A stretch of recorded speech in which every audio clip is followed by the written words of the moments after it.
जी, इसमें क्या डाउट है? कौन से क्वेश्चन में? सर इसमें सर क्वेश्चन 9 में डाउट है सर। क्वेश्चन 9 में डाउट है जी। बताइए 9 क्वेश्चन पढ़िए क्या कह रहा है। If four-digit numbers greater than 5,000 are randomly formed from the digits 0, 1, 3, 5, and 7, what is the probability of forming a number divisible by 5 when the digits are repeated? The repetition of digits is not allowed. तो जो event है कि number divisible by 5, मतलब दो case है, with repetition without repetition. Okay, तो एक तो 5000 से बड़ा नंबर बनाना है। शुरू में बोला 4 डिजिट नंबर ग्रेटर देन 5। पहले सैम्पल स्पेस की बात करते हैं, ठीक है। तो सैम्पल स्पेस में क्या है, 4 डिजिट नंबर मोर देन 5000, इसकी बात कर रहा है, ठीक है। सैम्पल स्पेस है, डिजिट हमारे पास इसको यूज़ करना है 01357। चलो अब बताइए, ये 4 डिजिट 4 प्लेस को फिल करना है मुझे, दिख रहा है आपको। तो क्वेश्चन हाँ ये है कि ये नंबर 5000 से ज़्यादा कब होगा, क्या क्या कंडीशन आएंगी ताकि इसकी वैल्यू 5000 से ज़्यादा हो। सर इसका जो मतलब फर्स्ट मतलब जो 4 डिजिट है, मतलब जो वन फोर्थ टू प्लेस जो है। थर्ड फोर, चलिए फोर्थ प्लेस, हाँ। हाँ सर, जो फोर्थ प्लेस है वहाँ का डिजिट 5 होगा, मतलब रिपीटेड जो केस 1 में है वहाँ पर 5 और 7 हो सकता है, चलो उससे पहला कम केस नहीं में हो क्या सॉल्व करूँ, विथ रिपीटेशन विदाउट रिपीटेशन। सकता। डिजिट्स आर रिपीटेड में हम मतलब फोर्थ प्लेस में टू ले, मतलब 5 और 7 ले सकते हैं। तो यहाँ दो चॉइस है, ठीक है। यहाँ कितनी चॉइस है? यहाँ पर यहाँ पर इन्हीं यहाँ पर 5 चॉइसेस है। जी, करेक्ट बता रहे हैं आप। तो यहाँ 2 चॉइस है, सैंपल स्पेस अभी काउंट कर रहा हूँ मैं, तो मैं काउंट कर रहा हाँ, हूँ number of element in sample space, इस बोल सकते हैं। चलो, तो यहाँ 2 चॉइस है, यहाँ 5 या 7 हो सकता है। यहाँ कितनी चॉइस है? 5 चॉइसेस है और 5 चॉइसेस होगा। और यहाँ पे? यहाँ पर अ, यहाँ पर सिर्फ 1 चॉइस होगा। क्यों? वो 5 ही होगा क्योंकि वो डिविजिबल में 5 होना चाहिए ना। ठीक है। तो एक मिनट, उसने पूछा है, वो तो डिविजिबल बाई 5 इसमें होना चाहिए, ई में। मैं सैंपल स्पेस की बात कर रहा हूँ। अच्छा, सैंपल स्पेस फिर 5 होगा। सो 5 होगा, करेक्ट है। तो यहाँ लेकिन अगर मान लो यहाँ 000 आ गया तो इसका मतलब यहाँ 0 नहीं आ सकता ना। एक मिनट, एक केस हटा हाँ, देंगे, मान लो 000 5 आ गया, तो एक केस ऐसा है कि यहाँ 5 आ जाए 000, तो 5000 इंक्लूडेड है इसमें। 5000 इंक्लूडेड। हाँ, 5000 इसने इंक्लूडेड कहा है। है 4 digit number greater than 5000 are randomly formed. तो 4 डिजिट नंबर ग्रेटर देन 5000 ना, तो 5000 अलाउड तो होगा नहीं। तो सैंपल स्पेस में टोटल हम्म, कितने एलिमेंट, इसको मल्टीप्लाई कर लीजिए। चलिए पहले बताइए, मल्टीप्लाई कीजिए, कितना हो गया? सर यहाँ पर सर लास्ट डिजिट से सर तो फिर 4 होगा सर। नहीं नहीं, ठीक है, 5 ठीक है, एक केस हटा देंगे हम। बताइए टोटल कितने हैं? टोटल 525 25 125 टू सर 500 होगा। अरे 125 टू से कितना होता है? अच्छा, 250। तो ये 250 हो गया। इसमें से एक घटा देंगे तो 249 लेंगे सैंपल स्पेस में। 249 क्यों लेंगे?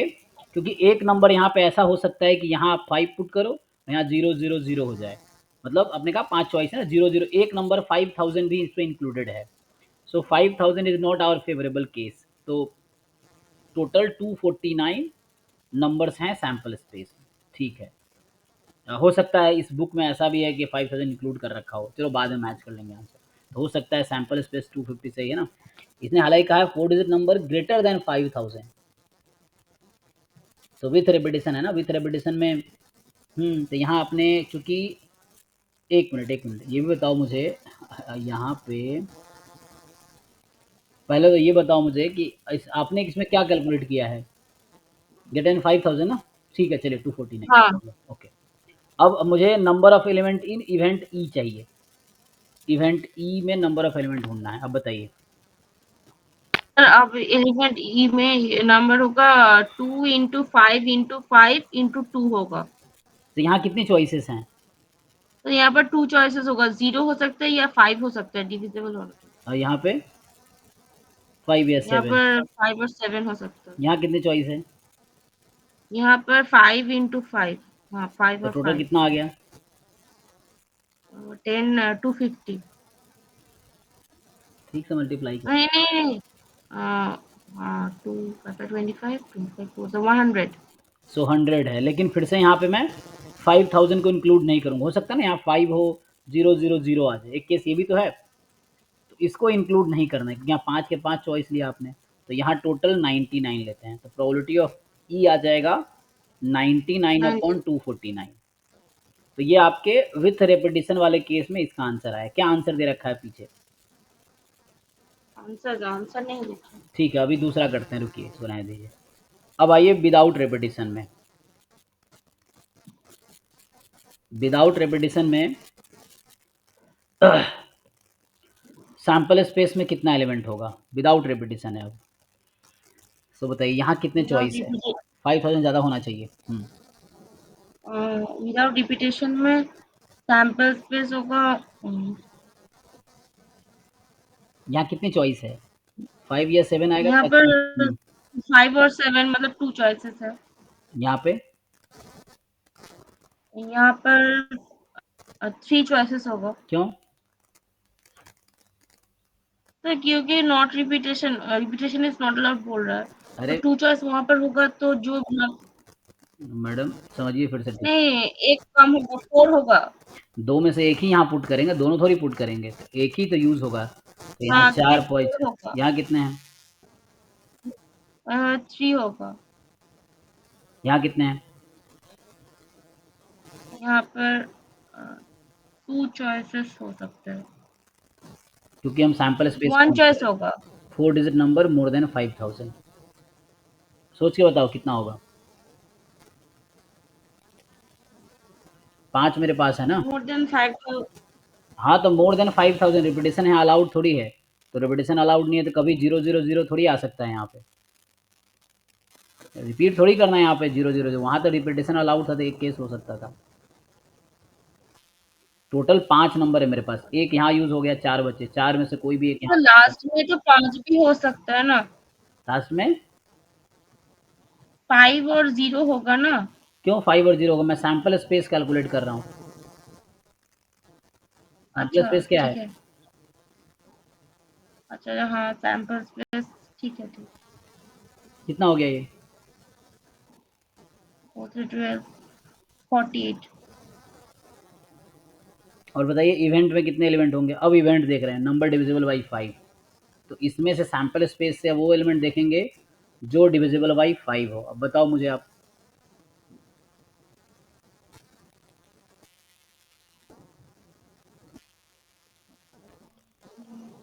अब बताओ डिविजिबल बाई 5, तो यहाँ कितने चॉइस है और यहाँ कितने चॉइस है?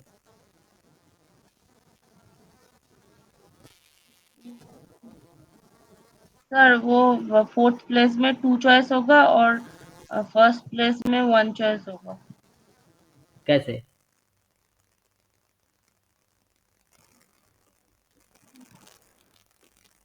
वन चॉइस कौन सी होगी यहाँ पे?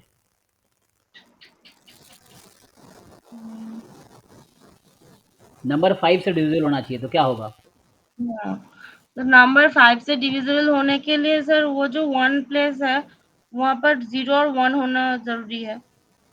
0 और 1 1 से क्या होगा? 1 डिविजिबल हो जाएगा 5 से। नहीं, 1 नहीं, सॉरी, 0 और 5। 0 और 5 यहाँ पॉसिबल है, और यहाँ पे क्या पॉसिबल है? यहाँ पर 0 वहां पर चला जाए, 5 वहां पर चला जाएगा तो सिर्फ 7 पॉसिबल है वहां पर। 5 यहाँ कैसे चला जाएगा? 0 आ गया तो? आपने कहा 0 और 5 ना, 5 कैसे फिक्स हो हाँ, गया? 0। फिर 5 हाँ, कैसे फिर फिक्स हो 5 गया? और 7, 5 और 7। और दोनों जगह 5 आ सकता है। दोनों प्लेस पे 5 नहीं आ सकता। फिर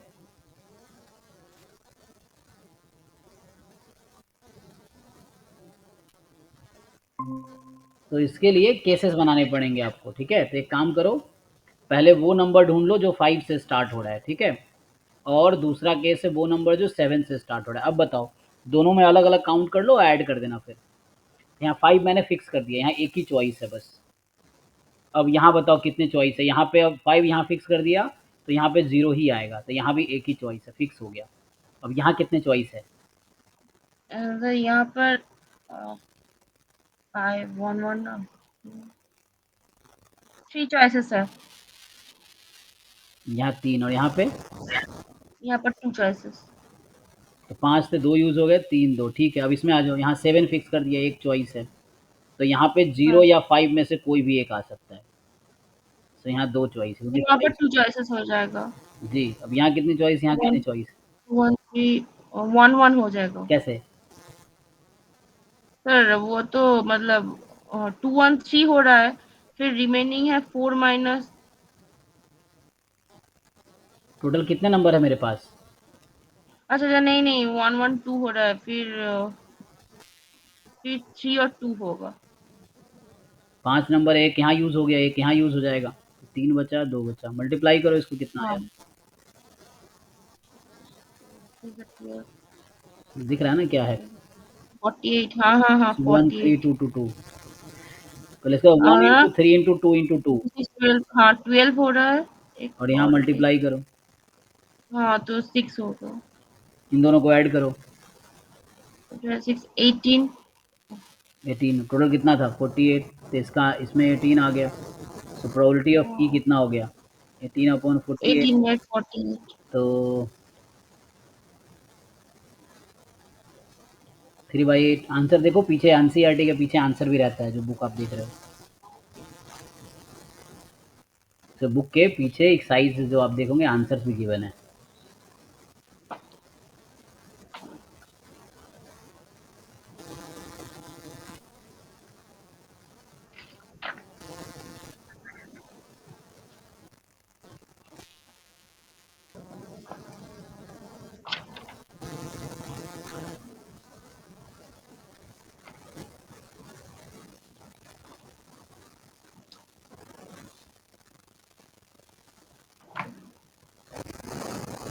वो 3/8 है और एक 33/83 है सर।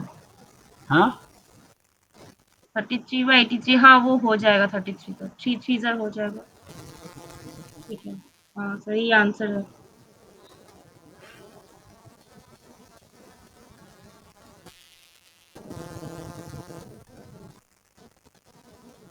और उसके बाद सर 10।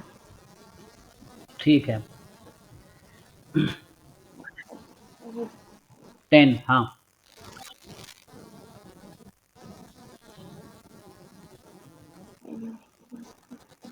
क्या है 10 में? The number lock of a suitcase has 4 wheels, each labeled with 10 digits from 0 to 9. The lock opens with a sequence of 4 digits with no repeats. तो ये 4 wheels वाला केस क्या है मतलब? What is the probability of a person getting the right sequence to open the suitcase? तो आपको English में दिक्कत या मैथमेटिक्स में दिक्कत है? सर नहीं, वो सर मतलब 4 wheels each labeled 10 digits, मतलब सर मतलब 10 से 4 चूज करना है, मतलब 4 नंबर चूज करना है, वही मैं। Number lock of a suitcase has 4 wheels, each labelled with 10 digits. कभी आपने ऐसा सूटकेस देखा है जहाँ पे इस तरह के 4 वो घुमाने वाले रहते हैं? देखा है, यहाँ नंबर आता है ना 0 से लेके 9 तक, कोई एक नंबर लॉक, नंबर लॉक देखा आपने कभी? साइकिल में भी लगाते हैं हम लोग, सूटकेस में भी होता है। नहीं सर। हाँ, तो ये वही तो है कि एक सूटकेस का ये पिन कोड होता है, एक यूनिक पिन कोड रहता है, वही डालोगे तभी खुलेगा। या साइकिल लॉक भी इस तरह के आते हैं, नंबर लॉक बोलते हैं उसको। उसमें चाबी नहीं होता, जिसको ये नंबर याद है वो खोल लेगा। एनीवे, तो ये एक नंबर लॉक होता है जिसमें घुमाने का ऑप्शन, जैसे मान लो इस तरह व्हील टाइप का रहता है, ये समझ लो इस तरह का। इसको घुमाओगे तो मतलब कैसे समझाऊँ ना, तुम देख सकते हो, तुम गूगल पे सर्च कर लो, है ना, नंबर लॉक क्या होता है, आपको फ़ोटोज़ दिख जाएँगे वहाँ पे, ठीक है? तो नंबर लॉक, उसी नंबर लॉक का क्वेश्चन है। एक्चुअली आपको मेनली इंग्लिश में दिक्कत है, तो इंग्लिश तो एग्ज़ाम में मैं समझा नहीं सकता, क्योंकि अब ये सब इंटरप्रिटेशन आपको खुद ही करना होगा ना। कि एक नंबर लॉक है, लिखा भी है, तो नंबर लॉक गूगल कर लो, दिख जाएगा फ़ोन आपको, उससे एक आइडिया मिल जाएगा ना, विजुअल्स मिल जाते हैं तो आइडिया मिल जाता है। So the number lock of a suitcase has 4 wheels. तो व्हील्स मतलब यही है, ये घूम रहा होता है, 0 से 9 तक रहता है, ये भी 0 से 9 तक ऑप्शन रहता है। तो आपको मैच कराना होता है, मान लो कोड अगर 1 2 3 4 है, तो यहाँ 1 लाना होगा, यहाँ 2 लाना है, यहाँ 3, यहाँ 4, तभी खुलेगा वो। इस तरह का केस है।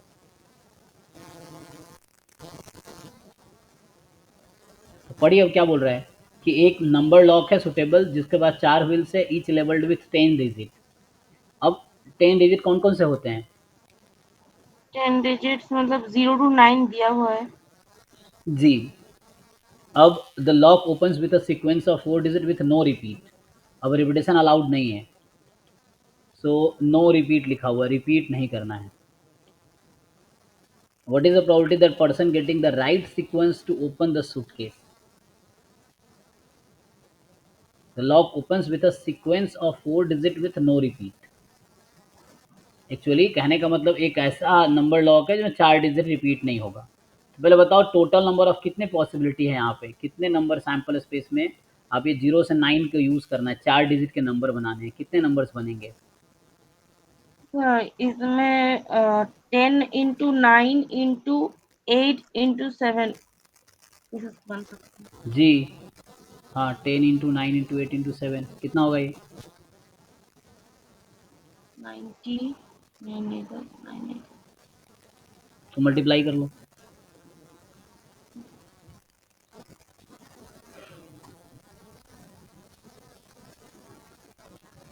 3920 3920। 5040। ठीक है, तो अब ये आ गया। अब आपसे पूछा है तो एक कोई फिक्स सीक्वेंस रहेगा, ठीक है ना? तो इसका आंसर होगा 1/5040, ये आंसर है। क्योंकि इतने टोटल पॉसिबल कॉम्बिनेशन बन सकते हैं, उस कॉम्बिनेशन में से एक ही ऐसा कॉम्बिनेशन होगा जो उस लॉक का एक्चुअली की है, वो number. So that is the one number out of 5040 possibilities. तो सैंपल स्पेस में टोटल इतने पॉसिबिलिटीज हैं। एग्जांपल के लिए लॉक हो सकता है 0123, 1204, हो सकता है 1987, है ना, 1357 या 4321। इस तरह से टोटल 5040 चॉइसेस है। लेकिन उस पर्टिकुलर जो सुटकेस है या नंबर लॉक, उसका एक ही की होगा कोई। तो that is the key, this is 1/50, this is answer.